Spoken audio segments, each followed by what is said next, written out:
താരസംഘടനയായ അമ്മയിലെ നേതൃത്വത്തിനെതിരെ രൂക്ഷ വിമർശനവുമായി നടനും സംഘടനയുടെ മുൻ ജോയിന്റ് സെക്രട്ടറിയുമായ ബാബുരാജ്. സംഘടനയിലെ ഒരു വനിതാ ജീവനക്കാരിയും സെക്യൂരിറ്റി ജീവനക്കാരനും ഉന്നയിച്ച ഞെട്ടിക്കുന്ന ആരോപണങ്ങളുടെ പശ്ചാത്തലത്തിലാണ് ഭരണ നേതൃത്വത്തിനെതിരെ രൂക്ഷ വിമർശനവുമായി താരം രംഗത്തെത്തിയത്. സംഘടനയുടെ അന്തസ്സിനെ ചോദ്യം ചെയ്യുന്ന രീതിയിലാണ് നീക്കങ്ങൾ നിലവിൽ നേതൃത്വത്തിന്റെ ഭാഗത്തു നിന്നുണ്ടായതെന്നും അമ്മ എന്ന പുണ്യമായ പേരിൽ പോലും അവമാനിക്കുന്ന തരത്തിലാണ് കാര്യങ്ങളുടെ പോക്കെന്നും ബാബു രാജ് തുറന്നടിച്ചു.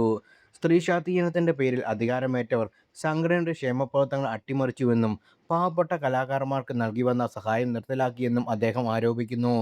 ഓഫീസ് ജീവനക്കാരെ മോശമായി ചിത്രീകരിക്കാൻ നടന്ന ഗൂഢാലോചനകളും സാമ്പത്തിക ധൂർത്തും ഉൾപ്പെടെയുള്ള ഞെട്ടിക്കുന്ന വിവരങ്ങളാണ് ബാബുരാജ് വെളിപ്പെടുത്തിയത്.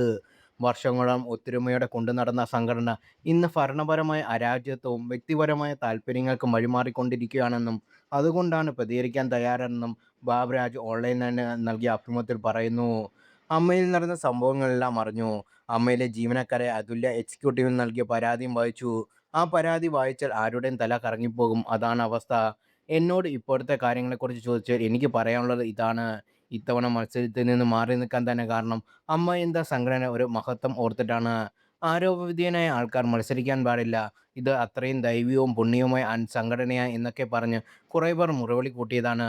ഈ പ്രാവശ്യം സ്ത്രീകൾ ഭരിക്കട്ടെ എന്ന് പറഞ്ഞ് അവർ അധികാരത്തിൽ വന്നത്. അല്ലാതെ അവിടെ മത്സരിക്കാനോ അത് കൊണ്ടുവരാനോ അറിയാവുന്ന ആൾക്കാർ ഇല്ലാത്തതുകൊണ്ടല്ല. എത്രയോ വർഷം വളരെ ഭംഗിയായിട്ട് നമ്മളൊക്കെ അമ്മ നോക്കി നടന്നതാണ്. കൃത്യമായ കണക്കുകളും ബാങ്ക് ബാലൻസും ഒക്കെ ഏൽപ്പിച്ചിട്ടാണ് നമ്മൾ അവിടെ മാറിപ്പോകുന്നത്. ഇതിൻ്റെ പിന്നിൽ ഈ സംഘടന തുടങ്ങിയ കാലം മുതൽ പ്രവർത്തിച്ചവരുടെയും മരിച്ചുപോയവരും ഒക്കെ വലിയ അധ്വാനമുണ്ട്. ഞാൻ ഇതിനോടകം പ്രതികരിക്കാതെ ഇരിക്കുകയായിരുന്നു. പക്ഷേ പല അംഗങ്ങളും വിളിച്ചു പറയാൻ തുടങ്ങി.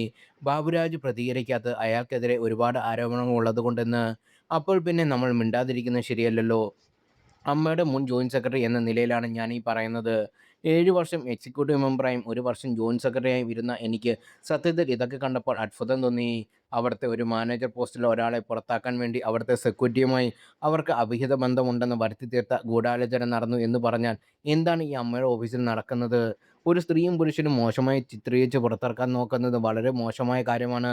ആ സെക്യൂരിറ്റിയെ സ്വാധീനിച്ച് മാനേജരും നിങ്ങളും തമ്മിൽ ബന്ധമുണ്ടെന്ന് പറയണം, എങ്കിൽ നിങ്ങളെ പെർമനന്റ് ആക്കാം എന്ന് വരെ വാഗ്ദാനം നൽകി. ഷട്ടില്ലാത്ത ഫോട്ടോകൾ അയച്ചു കൊടുക്കാൻ വരെ ആവശ്യപ്പെട്ടു. ഇതെല്ലാം അവിടെ റെക്കോർഡ് ചെയ്തിട്ടുമുണ്ട്. ഇതൊക്കെ എത്ര മോശമായ കാര്യങ്ങളാണ്. നമ്മുടെ ബെലോയിൽ കൃത്യമായി പറയാറുണ്ട് ഓഫീസ് സമയം 5 മണി വരെയാണെന്ന്. ഞങ്ങളൊക്കെ ഉള്ള സമയത്ത് പരമാവധി 6 മണി അല്ലെങ്കിൽ 7 മണി വരെ ഇരിക്കും. ഇതിപ്പോൾ വെളുപ്പിനെ 2 മണിക്കും 4 മണിക്കൊക്കെ ഓഫീസ് തുറന്നിടുന്നത് എന്തിനാണ്? അതൊന്നും ചെയ്യാൻ പാടില്ലാത്തതാണ്.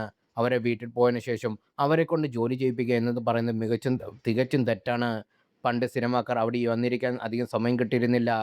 ഞങ്ങളൊക്കെ ഒരു എക്സിക്യൂട്ടീവ് കമ്മിറ്റി മീറ്റിംഗ് വെച്ചാൽ 4 5 മണിക്കൂർ കൊണ്ട് തീർക്കുമായിരുന്നു. ഇപ്പോൾ അവിടുത്തെ കറണ്ട് ബില്ല് മാത്രം 36,000 രൂപയായി എന്നായിരുന്നു പുതിയ കത്തിൽ പറയുന്നത്.